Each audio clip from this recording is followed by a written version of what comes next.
Welcome to the Cash Flow Podcast for this week. Going a little bit off topic and talking about how to not chase clients. Not really off topic because clients are what put money in the bank, right? But one of the things that consumes a lot of our time is chasing clients in a lot of cases. And if you're in this trap, let me know let me know in the comments, because I think it's important for us to all understand a lot of us get into this cycle without meaning to. And I'm going to be talking today about something called a client magnet strategy that we use here and that I've seen work so successfully for a number of people who have mentored me and for plenty of other people out there who are doing this. And it works mostly for people who are truly an expert at something. Like you've got something you know better than most people, and you are selling that thing. In my case, it's CFO advisory services, bookkeeping, accounting, taxes, all that kind of stuff.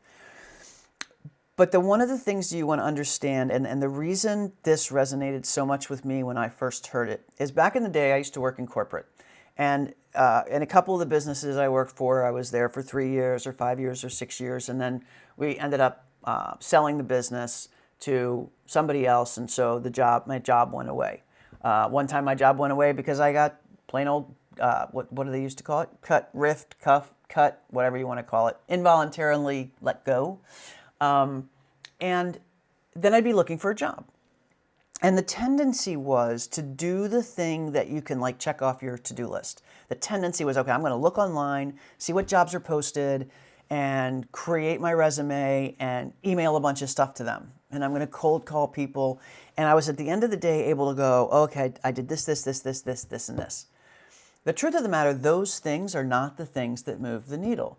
Because in the job market, if you've ever been out there in the job market, you know this, it is 90% of the time that the job you're going to get that's going to be the right job for you is going to happen because of relationships. Because you've nurtured relationships, because you have friends, because you know about jobs before the rest of the market knows about jobs. So I kind of said, I'm going to apply that in my business now as an entrepreneur. I don't want to be somebody who piles up in your inbox going, call me. I want to be somebody who provides value. And that after a while, I've provided value that you've seen enough times that when you happen to need whatever it is that I do, I'm going to be the one you pick up the phone and call. Because you trust me, you know me, you've seen me kind of all over the place, and you're going to be like, okay, I've got a finance issue. This person, Pam, I've gotten a lot of tips from her already I've been able to use. Let me just go ahead and give her a call and see if she can help with this. And that's the sort of reputation you want to build, and it's what we call the client management strategy. Now, I will still find myself going back to, let's put ads out there, and let's work on building more people to our email list, just with cold calls and clicking on CTAs that may or may not make sense for them. It becomes something like answering, like picking jobs to interview for and sending in your resume. It's a thing to do that you can check off. And I always have to back myself up and say, what is it I'm really trying to do here? And what I'm really trying to do here is show that there is a center of expertise that people can come to, who, by the way, all throughout will be spewing out valuable information that other people can use. And the reason I call it the client magnet strategy is because you're not chasing. You're literally just being you, doing what you do better than anybody else, or better than enough people, or uniquely enough, let's call it, that the right people who that resonates with are going to be attracted to it when they need it. So you're not bothering them when they don't need it, but you're there, you're steady, you're consistent when they do need it. So how do you do that? Bottom line, it's all about building trust. And how do you build trust? And it's funny because I say this to my team a lot. It often feels like when I do what I'm about to tell you to do, that we're screaming into the void. We put this podcast out. We do social media posts every day, 3-4 times a day sometimes. And it's like there may not be engagement, there may not be comments, there may not be feedback at the levels that we would want to see it or think we need to see it. And the reason that I get reminded that those are vanity metrics and really don't matter is because when I go out and about on the road and I see somebody I've never met before come up and say, oh my gosh, I see your stuff every day. Oh my gosh, I read your email and I've done these 4 things that you've suggested. And I'm like, wow, could you hit the like button maybe just to, just make me feel a little better with the vanity metrics? But it's working. People are aware because you are consistently giving them value in a place where they hang out. So that's key number 1. The first thing you need to do, and we're going to give you these action items in order, is identify your client's biggest pain point. In my example, it's cash flow and taxes. In fact, so much so that I make myself sick about how much I talk about cash flow and taxes. We record these episodes and we talk about it over and over and over again with slightly different twists because every entrepreneur has the issue.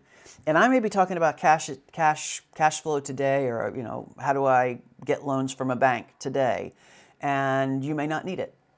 But 3 weeks from now, if I pop that up in your feed again with a little bit of a different twist on it, that may be exactly when you need to know how to get a loan from a bank. And all of a sudden, that's going to be useful information to you. So I've often, told myself and my team, I don't worry about putting too much out there, because for the people I'm already in the algorithm for that are seeing my stuff every day, either 1, they want to see it because it's useful to them, or 2, they'll just ignore it. It's that simple.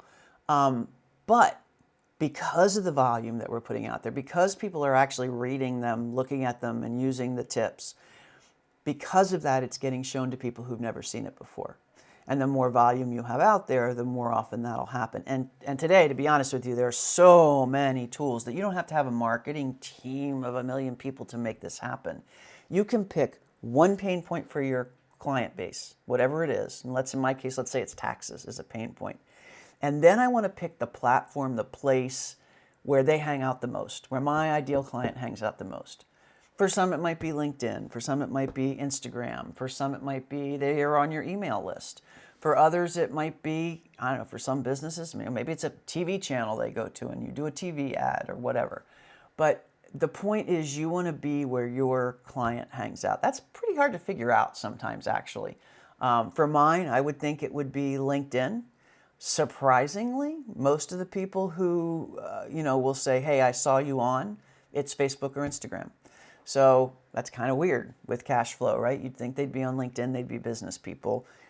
But business people hang out on Instagram and cash flow because they have other interests, right? So you don't need to necessarily pick where your client hangs out to learn about your topic.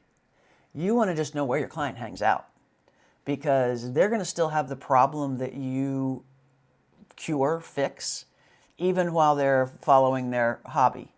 So like if your clients, for example, my clients, for example, I find that they're mostly entrepreneurs and they're influencers.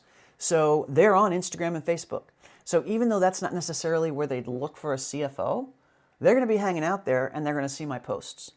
So that's a little bit of a twist on how to think about what's the right platform for you. Don't just go to the obvious like I did. It's business, it's finance, it's going to be LinkedIn, right? No, that's not necessarily the case. So that's the first thing second thing you want to do. First is, what's the pain point? Second is, where do my people hang out? The third is add value unconditionally. So I often get some pushback here because people say, oh my God, if I tell people how I do what I do, then they won't need me. And the story that comes to mind is the one about I'm making this up because I don't remember the details, but call it a computer technician. And I have this big computer and I'm like, it's not working. And I can't do anything to make it work. And the computer technician comes in and he looks at my computer and he goes, and it starts working. And then he goes, hey, that's going to cost you $1,000. I'm like, what? It's going to cost me $1,000? What do you mean? He said, you just hit the side of my machine. He said, sure.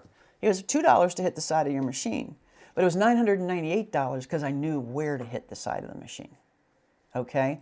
You know a lot more in depth than you think about your topic.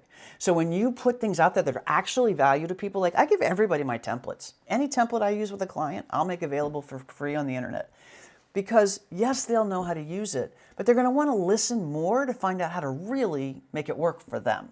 And that's not like a sleazy trap at all. You want to give them things they can absolutely do on their own. That's, that's absolutely part of the rule. Don't like give them something that's missing, one piece so that they have to call you. That kind of sucks. But give them the whole thing. But what's going to happen is they're going to realize, yeah, I could do this myself. I get it. I have enough information to do it.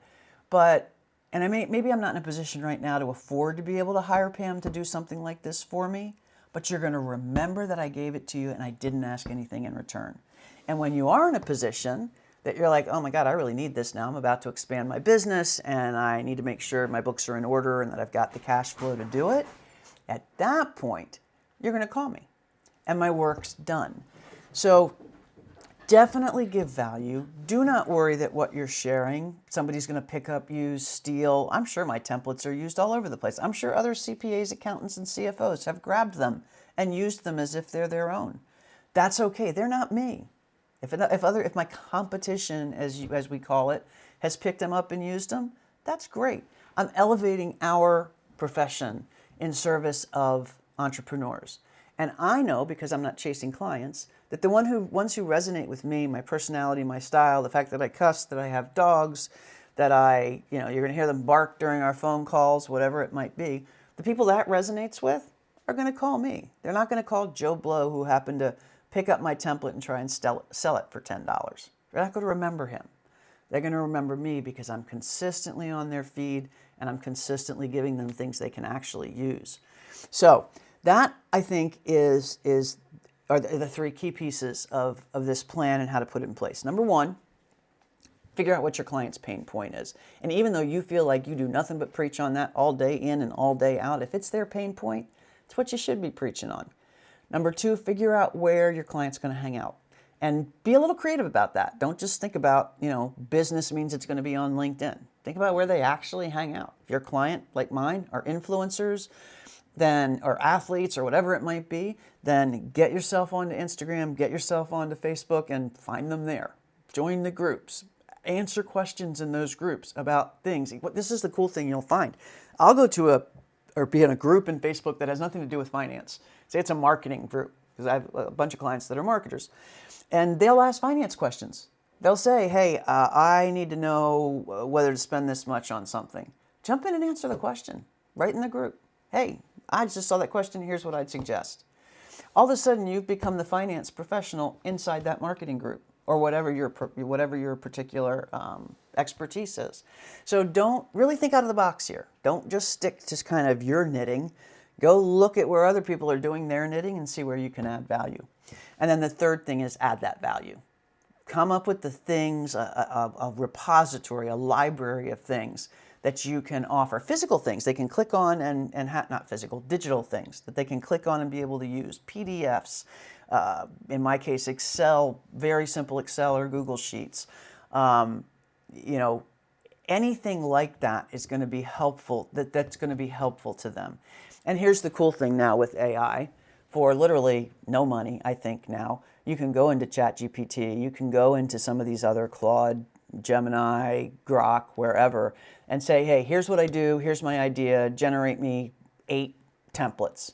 And I'm not suggesting that you take those raw and then just go pop them out there, but take a look at them. It will do 90% of the work for you, especially if you have a look at your existing work.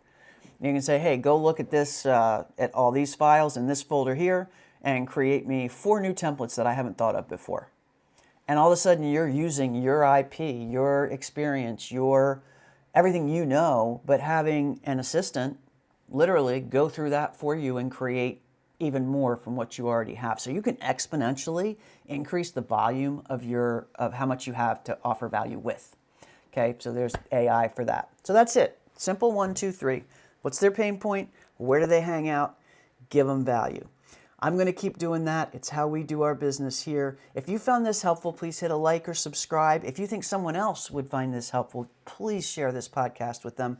We want to get awesome finance information, awesome business management information out to as many entrepreneurs as we can. Our breed is growing fast, and I want to make sure that they have all the support they need to survive in the world of small business. You have a great week, and I'll see you next time on Cashflow.